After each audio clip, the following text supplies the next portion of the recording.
together, you definitely get a picture of somebody that could be the Antichrist. And now the rest of the 19 uh, were more things that he would be doing as he was the Antichrist, and so are not fulfilled yet. So on that website, they thought he fulfilled 12 of 19 characteristics. We'll see. Another intriguing candidate for the Antichrist comes from Patrick Heron. He's the author of Apocalypse Soon, The Apocalypse Generation, and The Nephilim and the Pyramid of the Apocalypse. Apparently he loves the word apocalypse. It pops up in almost all of his books. And he also has a DVD called The Return of the Nephilim. His latest book, The Return of the Antichrist and the New World Order, is available as an ebook from his website. And his theory is based on the fact that the Antichrist is called the angel from the bottomless pit around 35 times in the book of Revelation. The seed for the idea comes from the book of Enoch, a book that was in the Bible prior to about 350 AD. The book is ancient in origin and purports to be written by Enoch, the seventh from Adam, who knew not death, for God took him. Now, the book of Enoch itself is quoted by Jude and Peter in the Bible, 1 Peter.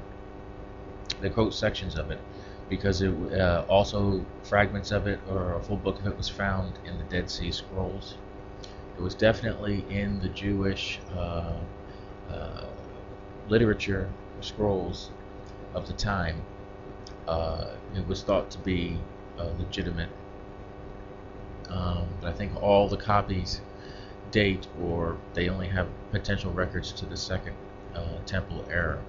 So it's not that the book isn't necessarily ancient. I believe it's as ancient, and I believe that Enoch wrote it because of the things written in it couldn't have been written later. But the whole idea comes down to how much of it is inspired and how much might have been added on. They started parsing through books that they thought were worthy of being included into the Bible. It didn't quite make the cut because it's a bit of a strange book. It doesn't quite fit in to, especially at the time, to the thinking that they had. But if Jesus' brother Jude quotes from it, and Peter quotes from it, so it at least, because they quote from it, it at least gives it some pull to say, hey, you should at least look at it and see what it has to say. And the book opens with a message to those living in the end times, after which it goes into the account of what happened when the fallen angels, the sons of God, came down and cohabitated with the daughters of men in the time of Jared. These events lead to the flood of Noah, and God punishes the 200 angels by chaining them up in chambers in the earth. Patrick Heron believes that during the tribulation, the fallen angels will be released from their chambers, and they will go back basically to doing what they were doing before the flood, which is intermingling with the daughters of men, and that the Antichrist will be their leader, Azazel, and his name in Revelation is Abaddon, and in the Greek it's Apollyon. And I know for some that may be way too out there, but none of his conclusions contradict Scripture, and some Scriptures seem to directly state these events. Of course, the sticking point is in the interpretation. If you take the term angel from the bottomless pit literally, it fits.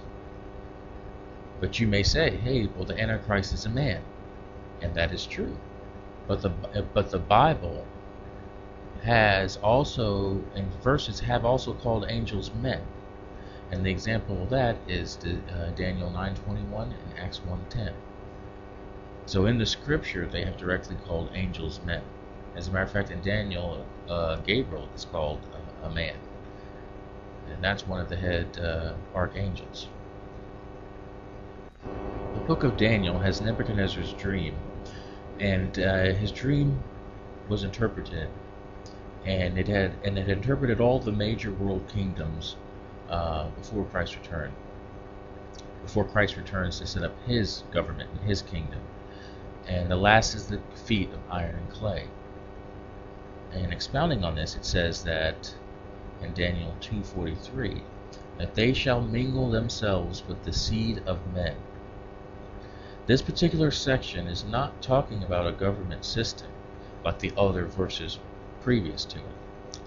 It's talking about a joining of different beings, humans and angels, with the term seed of men. And this could be the explanation for the UFO abduction phenomenon and the breeding program that is thought to exist by people who had UFO experiences and those who study ufology and alien abductions. Also, to some, the Antichrist may be a hybrid created by the fallen angels, to be a half human, half angel, maybe like Nimrod.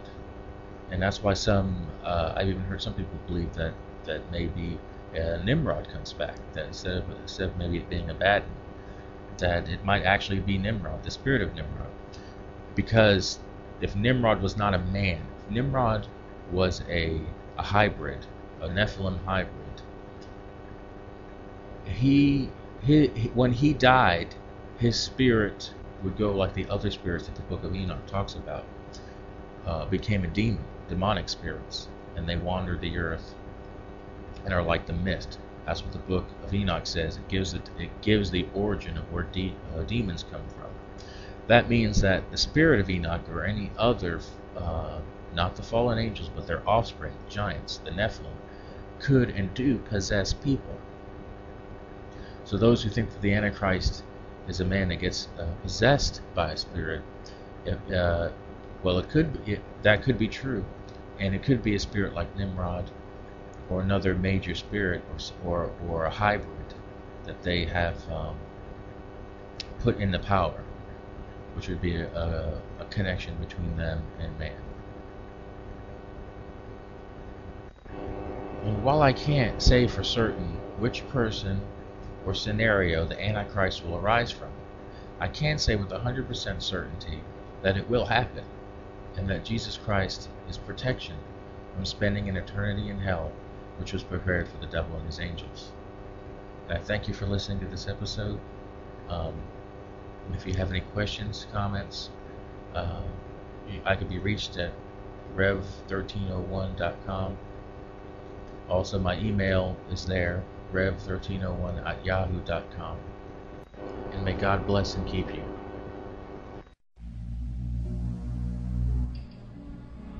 The devil who deceived them was thrown into the lake of fire and sulfur where the beast and the false prophet are, and they will be tormented day and night forever and ever. I also saw the holy city, New Jerusalem, coming down out of heaven from God, prepared like a bride adorned for her husband. Then I heard a loud voice from the throne. Look, God's dwelling is with men, and he will live with them. They will be his people, and God himself will be with them, and be their God. He will wipe away every tear from their eyes. Death will exist no longer.